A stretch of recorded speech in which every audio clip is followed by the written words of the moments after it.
ಕಾರಣದಿಂದ ನಾವು ಇಷ್ಟೊಂದು ಬೇಗ ಬರ್ಲಿಕ್ಕೆ ಅವಕಾಶ ಆಗಿದ್ದು. ಇದರಲ್ಲಿ ಎರಡನೇ ಮಾತಿಲ್ಲ. ನಮ್ಮ ತಾಯ್ನಾಡು ಕರ್ಕೊಂಡು ಬಂದಿದ್ದೆ ಬಾ ನೀನು ಏನಮ್ಮ ಇವೆಲ್ಲ ಪುನರ್ಜನ್ಮ. ತಾಯ್ನಾಡಿಗೆ ಕರ್ಕೊಂಡು ಬಂದಿದ್ದಕ್ಕೆ ನಾಗೇಂದ್ರ ಅವರಿಗೆ ವಿಶೇಷ ಧನ್ಯವಾದಗಳು. ಇದಕ್ಕೆ ಶ್ರಮ ಪಟ್ಟಂತ ರಾಕೇಶ್ ಅವ್ರಿಗೂ ಕೂಡ ಬಹಳಷ್ಟು ಧನ್ಯವಾದಗಳು ತಿಳಿಸ್ತಿದ್ದೀನಿ.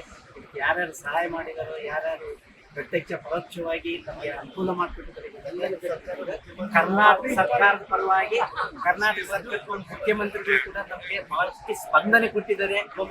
ಉಪಮುಖ್ಯಮಂತ್ರಿ ಡಿ ಕೆ ಶಿವಕುಮಾರ್ ಅವರು ಕೂಡ ನಮ್ಗೆ ಬಹಳಷ್ಟು ಸ್ಪಂದನೆ ಕೊಟ್ಟರು. ಪರಮೇಶ್ವರ ಸರ್ ಅವರು ಕೂಡ ಮತ್ತು ಎಲ್ಲ ಇಡೀ ಸರ್ಕಾರನೇ ನಮ್ಮ ಜೊತೆಗಿದ್ದು ನಮ್ಮನ್ನ ಈ ದಿವಸ ಇಲ್ಲಿಗೆ ಸೇಫ್ ಆಗಿ ಕರ್ಕೊಂಡು ಬಂದಿದೆ. ಬಹಳಷ್ಟು ಧನ್ಯವಾದಗಳನ್ನು ತಿಳಿಸಿ ಅವರಿಗೆಲ್ಲ ನಾವು ಅಪಾರ ಆಗಿರ್ತೀವಿ ಎಂದು ತಮ್ಮಲ್ಲಿ ಧನ್ಯವಾದಗಳು. ನಾವು ಸಾರ್ ಕ್ಷೇತ್ರದವ್ರು ಅಲ್ಲೇ ಇರೋದು. ಈಗ ನಾವು 28ನೇ ತಾರೀಕು ನಮಗೆ ನಾವು ಫ್ಲೈಟ್ಗೆ ಹೋದ್ವಿ, ಏರ್ಪೋರ್ಟಿಗೆ ಹೋದ್ರೆ ಅಲ್ಲಿ ಏರ್ಪೋರ್ಟ್ ಎಲ್ಲ ಮುಚ್ಚಿದೆ ಅಂತ ಹೇಳಿದ್ರು. ಅಲ್ಲಿಂದ ನಾವು ಫಸ್ಟ್ನೇ ಒಂದು 2 ಗಂಟೆ ಅಡ್ಡಾಡಿದ್ವಿ. ನಮಗೇನು ಹೊಸ ಊರು ಗೊತ್ತಿಲ್ಲ, ದುಬೈ ಲಾಡ್ಜ್ಗಳು ಅದು ಇದು ಏನಂತ ಭಾಳ ಭಯಪಟ್ಟಿದ್ವಿ. ಬಾಂಬ್ ಬೀಳ್ತಿದ್ದಾವ ಹಾಗೆ ಅಂತೇಳಿ. ಆ ಟೈಮ್ನಲ್ಲಿ ರೇಣುಕಾ ಪ್ರಸಾದ್ ಅವರು ಏನೋ ಮೊದಲು ಟೂರ್ ಹಾಕ್ತಾರಲ್ಲ ಅವರು, ಅದಕ್ಕಾಗಿ ಅರೇಂಜ್ಮೆಂಟ್ ಎಲ್ಲ ಮಾಡಿದ್ರು. ಅದಾದ ನಂತರ ನಾವು ನೆಕ್ಸ್ಟ್ ನಾವು ಫಸ್ಟ್ ಕಾಂಟ್ಯಾಕ್ಟ್ ಮಾಡಿದ್ವಿ ಇವ್ರಿಗೆ, ನಾಗೇಂದ್ರ ಅಣ್ಣ ಸಾರಿಗೆ ಅವ್ರಿಗೆ, MLA. ಈಗ ಅವ್ರು ಏನು ಹೇಳಿದ್ರು ಎಲ್ಲವುದು ನಮಗೆ ನಜೀಬ್ ಅಂತೇಳಿ ಅವ್ರಿಗೆ ನಾವು ಹೇಳ್ತಲ್ಲ ಎಷ್ಟು ವಂದನೆಗಳು ಹೇಳಿದ್ರು ಸಾಧ್ಯ. ಬೆಳಗ್ಗೆ 6 ಗಂಟೆಗೆ ಬಂದ್ರು, ಲೀವ್ ಹಾಕಿ ಬಂದಿದ್ರು ಸಾರ್ ಅಂತ ಹೇಳ್ತಿದ್ರು.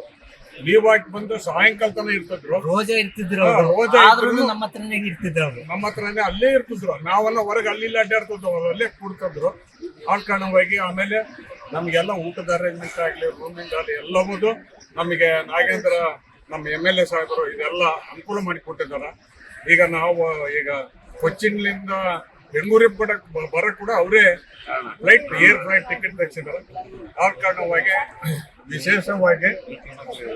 ವಿಶೇಷವಾಗಿ ನಾಗೇಂದ್ರ ಸಾಹೇಬರಿಗೆ, ನಮ್ಮ ಮಾನ್ಯ ಕರ್ನಾಟಕ ರಾಜ್ಯದ ಮುಖ್ಯಮಂತ್ರಿಗಳಾದ ಸಿದ್ದರಾಮಯ್ಯ ಅವರಿಗೆ, ತುಕಾರಾಮ್ ಅವರಿಗೆ ಮತ್ತು ದಾವಣಗೆರೆ MP ಮೇಡಮ್ ಅವರಿಗೆ, ಭರತ್ ರೆಡ್ಡಿ ಅವರಿಗೆ, ನಮ್ಮ ಬಳ್ಳಾರಿ ನಗರದ ಕ್ಷೇತ್ರದ ಶಾಸಕರು ಎಲ್ಲರಿಗೂ ಪರೋಕ್ಷವಾಗಿ, ಪ್ರತ್ಯಕ್ಷವಾಗಿ, ಅಪ್ರತ್ಯಕ್ಷವಾಗಿ ನಮಗೆಲ್ಲ ಸಹಾಯ ಮಾಡಿರ್ತಕ್ಕಂಥ ಎಲ್ಲ ಗಣ್ಯರಿಗೆ ನಾವು ಚಿರಋಣಿಯಾಗಿ ಇದ್ದೇವೆ. ಮತ್ತೊಮ್ಮೆ ಅವರಿಗೆ ಕೃತಜ್ಞತೆಗಳನ್ನು.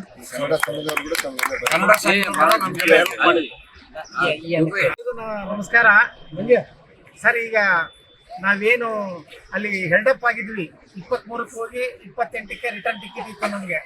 ಅದ್ರ ಬಗ್ಗೆ ಸ್ವಲ್ಪ ವಿವರಣೆ ಕೊಟ್ಟಿದ್ದಾರೆ ಎಲ್ಲ.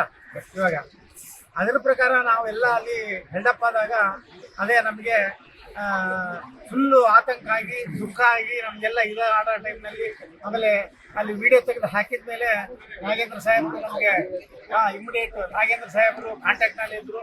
ದಿನಕ್ಕೆ 2-3 ಸತಿ ಫೋನ್ ಮಾಡ್ತಾ ಇದ್ರು ನಾಗೇಂದ್ರ ಸಾಹೇಬ್.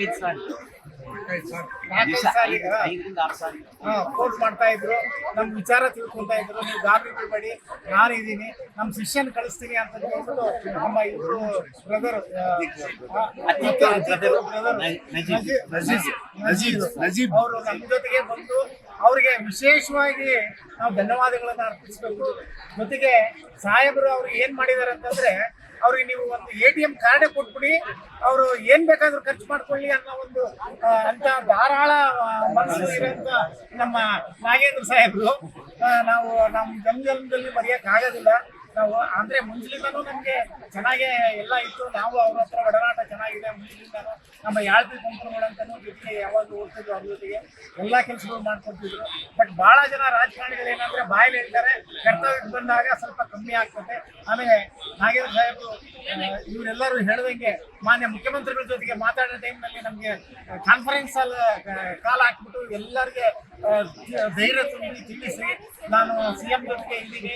CM ಕೂಡ ಪಾಪ ನಮಗೆ ಮಾನ್ಯ ಮುಖ್ಯಮಂತ್ರಿಗಳು ಏನು ನಮ್ಮ ಸಿದ್ದರಾಮಯ್ಯ ಸಾಹೇಬರು ಇದ್ದಾರಲ್ಲ, ಅವರು ನಮಗೂ ಎಲ್ಲರಿಗೆ ಒಂದು ಶಾಂತನ ಹೇಳಿ, ನೀವು ಗಾಬರಿ ಪಡೋದು ಬೇಕಾ, ನಿಮ್ಮ ಶಾಸಕರಿದ್ದಾರೆ, ನಾವಿದ್ದೀವಿ, ನಿಮಗೆಲ್ಲ ನಮಗೆ ಸುರಕ್ಷಿತವಾಗಿ ಬೆಂಗಳೂರಿಗೆ ಕರ್ಸ್ಕೊಂತೀವಿ ಅಂತ ಹೇಳಿದ ಪ್ರಕಾರ ಅವರು ಅದಕ್ಕಿಂತ ಹೆಚ್ಚಿನವಾಗಿ ಶ್ರಮ ವಹಿಸಿ ನಮ್ಮನ್ನ ಇಲ್ಲಿ ಇವತ್ತು ಕರ್ಸ್ಕೊಂಡು ಬಂದು ನಮ್ಮನ್ನ ಅದ್ರ ಜೊತೆಗೆ ಈ ಇಂಟರ್ನ್ಯಾಷನಲ್ ಏರ್ಪೋರ್ಟ್ ಬೆಂಗಳೂರಿಗೆ ಬಂದು ನಮ್ಮಲ್ಲಿ ರಿಸೀವ್ ಮಾಡಿದಾರಲ್ಲ, ಇದು ತುಂಬಾ ದೊಡ್ಡ ಗುಣ ಅಂತೇಳಿ ನಾನು ಹೇಳ್ತೀನಿ. ಯಾಕಂದ್ರೆ ನಾವು ಹೋಗಿ ಅವ್ರನ್ನ ಕಾಣ್ಬೇಕಾಗಿತ್ತು, ಸರ್ ಹಿಂಗ ನೀವು ಒಳ್ಳೆ ಕೆಲಸ ಮಾಡಿದಿರಿ ಅಂತ. ಆದ್ರೆ ಅವ್ರ ಟೀಮ್ನವರೆಲ್ಲ ಅವ್ರಿಗೆ ಸಪೋರ್ಟ್ ಮಾಡ್ತಕ್ಕಂಥ ಇಲ್ಲಿ ಇರೋರು ಎಲ್ಲರೂ ನಮಗೆ ರಿಸೀವ್ ಮಾಡಕ್ ಬಂದಿದ್ದಾರಲ್ಲ, ನಾವು ಯಾವ ತರ ಧನ್ಯವಾದಗಳು ಹೇಳ್ಬೇಕು ಅಂತಲೂ ನಮ್ಗೆ ಗೊತ್ತಾಗ್ತಾ ಇಲ್ಲ. ಹಾಗಾಗಿ ನಮ್ಮ ಮತ್ತೊಮ್ಮೆ ಎಲ್ಲರಿಗೂ ಧನ್ಯವಾದಗಳು ತಿಳಿಸಿ, ನಮ್ಗೆ ಸಪೋರ್ಟ್ ಮಾಡ್ತಕ್ಕಂಥ ಎಲ್ಲರಿಗೂ ಧನ್ಯವಾದಗಳು ತಿಳಿಸಿ. ಕನ್ನಡ ಅಲ್ಲಿ ದುಬೈನಲ್ಲಿ ಕನ್ನಡ ಸಂಘ ತುಂಬಾ ಜೋರಾಗಿದೆ.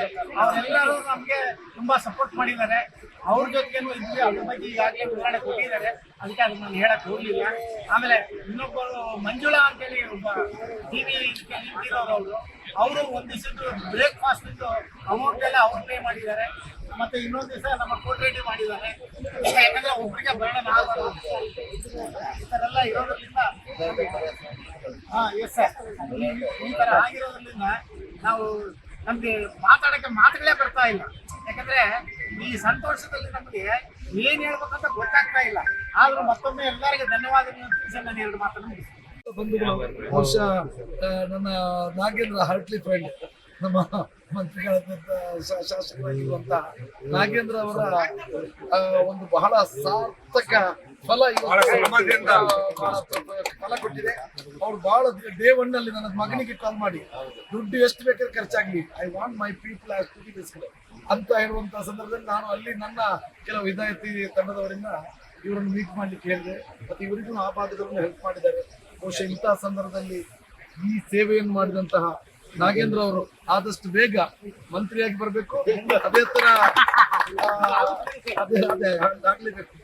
ಮತ್ತೆ ನಮ್ಮ ಎಲ್ಲರ ಆಶೀರ್ವಾದ, ದೇವರ ಅನುಗ್ರಹ ಅವರಿಗೆ ಇರಬೇಕು. ನಮ್ಮ ಕ್ಷೇತ್ರದವರು ಎಲ್ಲರಿಗೆಲ್ಲ ನಾವು ಬರ್ತಾ ಇರ್ತೇವೆ. ಬನ್ನಿ ಸರ್.